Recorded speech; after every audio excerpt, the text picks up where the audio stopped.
Jadi tuan-tuan yang dirahmati Allah Subhanahu wa taala, kamu mula daripada sebelah kanan. Kerana Nabi sallallahu alaihi wasallam sangat suka untuk mulakan daripada sebelah kanan. Nabi nak buat apa pun Nabi akan mula daripada sebelah kanan. Nabi pakai kasut, Nabi pakai baju, Nabi pakai apa sahaja, Nabi nak mula, semuanya Nabi sallallahu alaihi wasallam mulakan daripada sebelah kanan.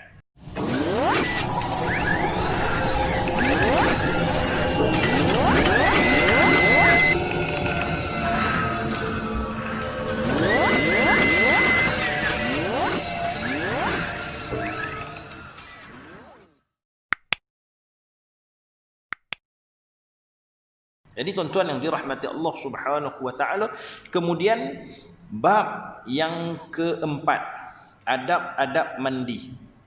Jadi apabila engkau junub, sama ada kerana bermimpi atau jima', maka bawalah sebekas air ke bilik mandi dan mulakan dengan membasuh kedua tanganmu.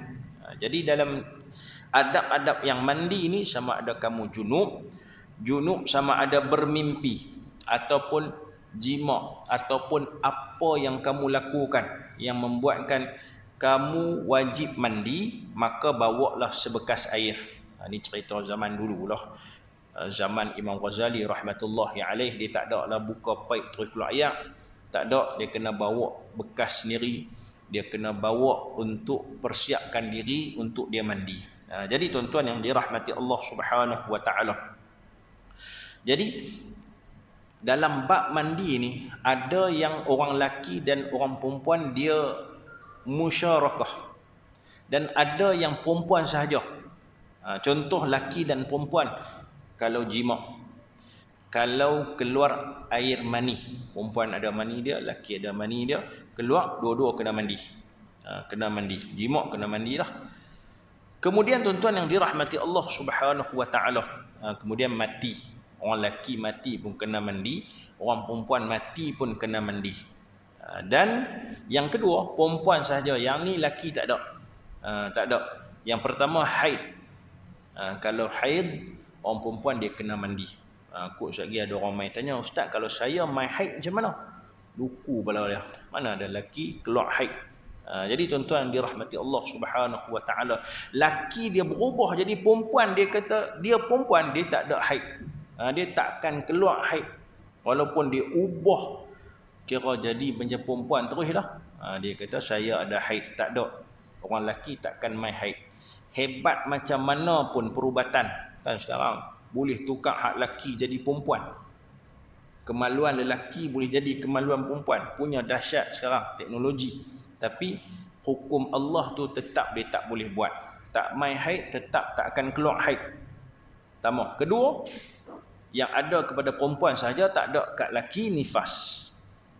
Dan yang ketiga tuan-tuan yang dirahmati Allah Subhanahu wa taala, wiladah. Selepas melahirkan tu dia ada darah, dia kena mandi lepas tu. Jadi tuan-tuan yang dirahmati Allah Subhanahu wa taala, jadi ada hukum yang musyarakah di antara lelaki dan perempuan, dan ada perempuan sahaja.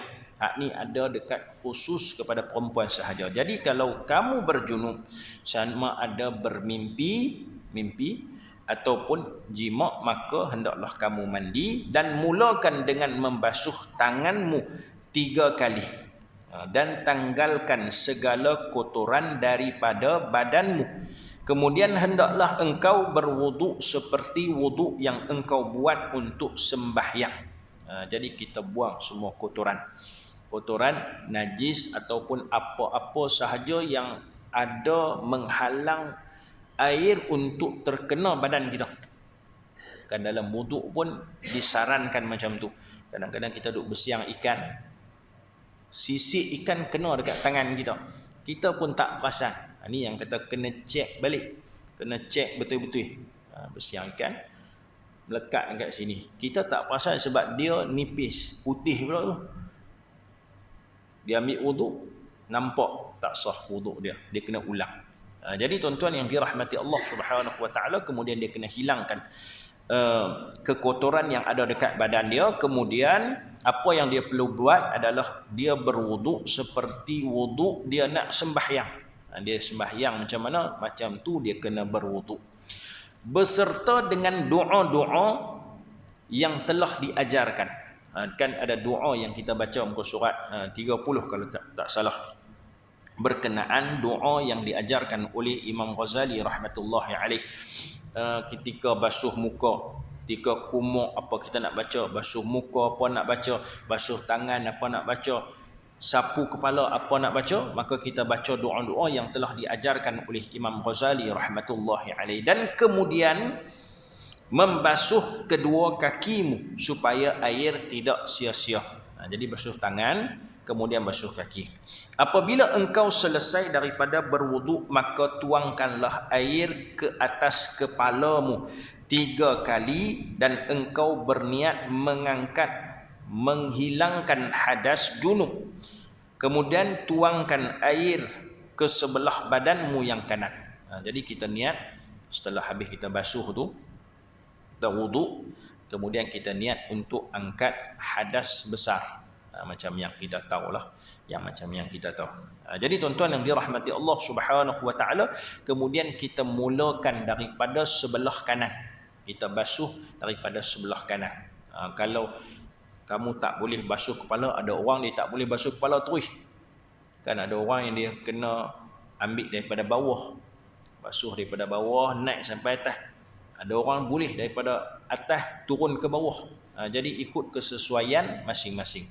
Jadi tuan-tuan yang dirahmati Allah Subhanahu wa taala, kamu mula daripada sebelah kanan.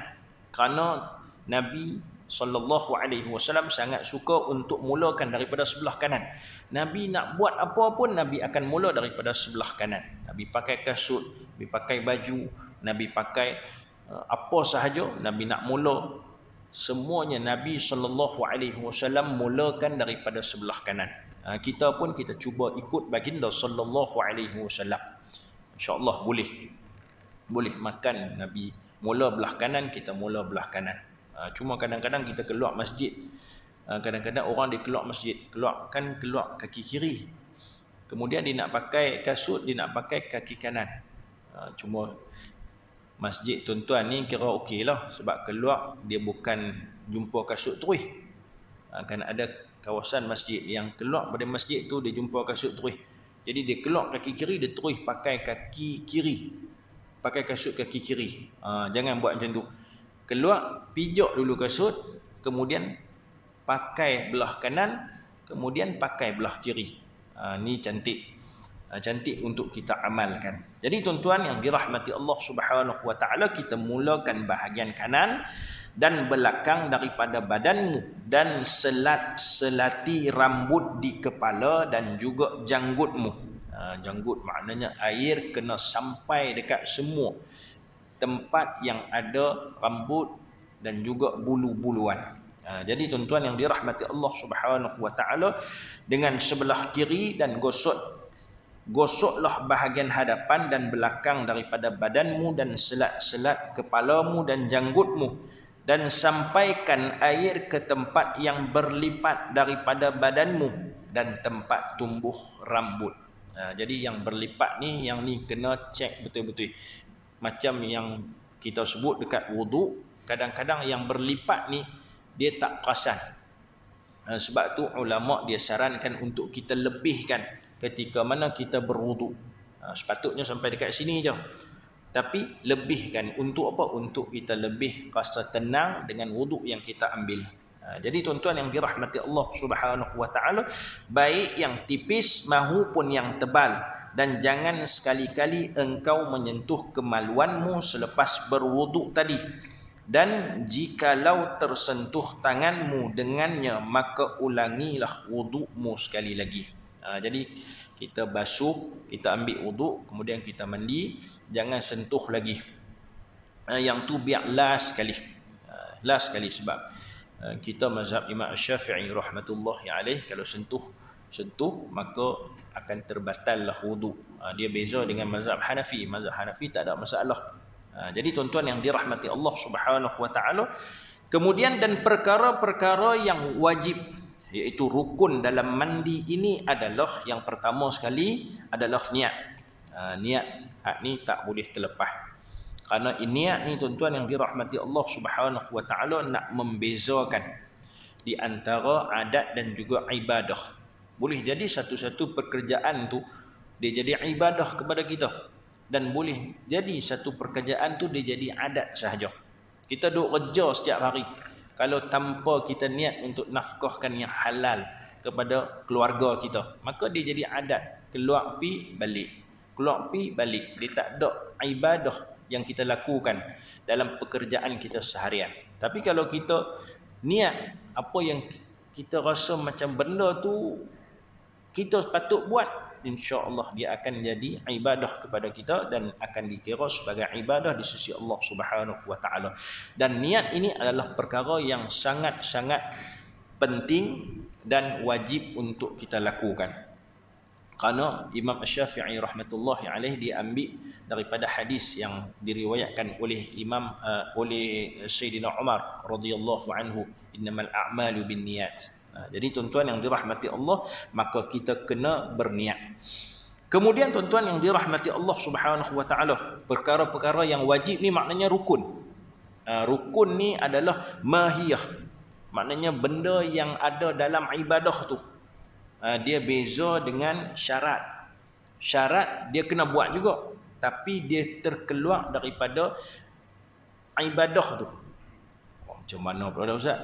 Macam sembahyang. Sembahyang rukun, rokok, sujud, Fatihah, yang tu rukun yang ada dalam sembahyang. Itu dipanggil rukun. Kalau syarat, syarat apa dia? Syarat ambil wuduk. Kan nak sembahyang, dia bukan duduk dalam ibadah tu, dia duduk luar. Tapi kita kena ada juga. Kalau tak ada wuduk, sembahyang tak sah. Tapi tuan-tuan yang dirahmati Allah, rukun apa yang ada dalam ibadah tu. Jadi tuan-tuan yang dirahmati Allah Subhanahu wa taala, yang pertama niat, yang kedua menghilangkan najis dari badan jika ada, dan yang ketiga meratakan air ke seluruh anggota badan. Jadi tuan-tuan yang dirahmati Allah Subhanahu wa taala, sikit lagi. Dan perkara yang wajib dalam wuduk ialah niat, membasuh muka, yang ketiga membasuh kedua tangan sampai ke siku, menyapu sebahagian daripada kepala, membasuh kedua kaki sampai ke buku lali, dan yang keenam adalah tertib. Tertib ni apa maksud tertib? Tertib ni apa yang Allah suruh kamu mula dan apa yang Allah suruh kamu akhirkan. Itu yang dikatakan sebagai tertib. Dan dalam ayat Al-Quran, Allah Subhanahu wa taala sebut dalam surah Al-Maidah, Allah suruh buat macam ni, buat macam ni dan buat macam ni. Itu yang disebutkan sebagai tertib. Dan yang lain daripada itu hukumnya adalah sunat muakkad. Sunat walaupun sunat tapi sangat-sangat dituntut, dan kelebihannya sangat banyak, pahalanya sangat besar, dan orang yang tidak mengambil berat dengan yang sunat ini adalah rugi, bahkan boleh membawa yang wajib kepada bahaya. Kerana perkara-perkara yang sunat merupakan penampung kepada kekurangan yang ada pada yang wajib. Kita buat solat, kita tambah dengan yang sunat untuk apa? Untuk kita lebih selesa bila kita berhadapan dengan Allah Subhanahu wa taala. Dia akan tampung benda-benda yang sedikit ni. Macam rumah kan tuan-tuan, kalau ada tiang, ada dinding, ada bumbung, lengkap lah. Tapi takkan nak ada macam tu je. Kita mesti nak hias dia, bubuh dengan renda-renda, bubuh dengan pintu cantik, shilling yang elok, tambah dengan mozaik, tambah itu ini untuk nak bagi cantik. Jadi tuan-tuan dirahmati Allah Subhanahu wa taala, ibadah kita buat macam tu okey, tapi tambah dengan sunat, insya-Allah lebih diterima dan dikasihi oleh Allah Subhanahu wa taala. Jadi tuan-tuan yang dirahmati Allah Subhanahu wa taala, insya-Allah yang kelima adab bertayammum. Insya-Allah kita akan tengok sebab apa bertayammum dan apa yang menyebabkan seseorang hamba Allah Subhanahu wa taala bertayammum, dan kita akan bincang sedikit berkenaan dengan tayammum, dan kita akan baca apa yang disebutkan oleh Imam Ghazali rahmatullahi alaih berkenaan dengan tayamum, kemudian adab-adab pergi ke masjid. Jadi untuk hari ini saya rasa sekadar ini perkongsian kita.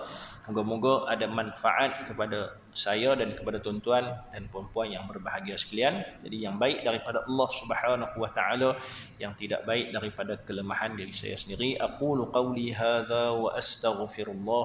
Bismillahirrahmanirrahim. Alhamdulillahirabbil alamin.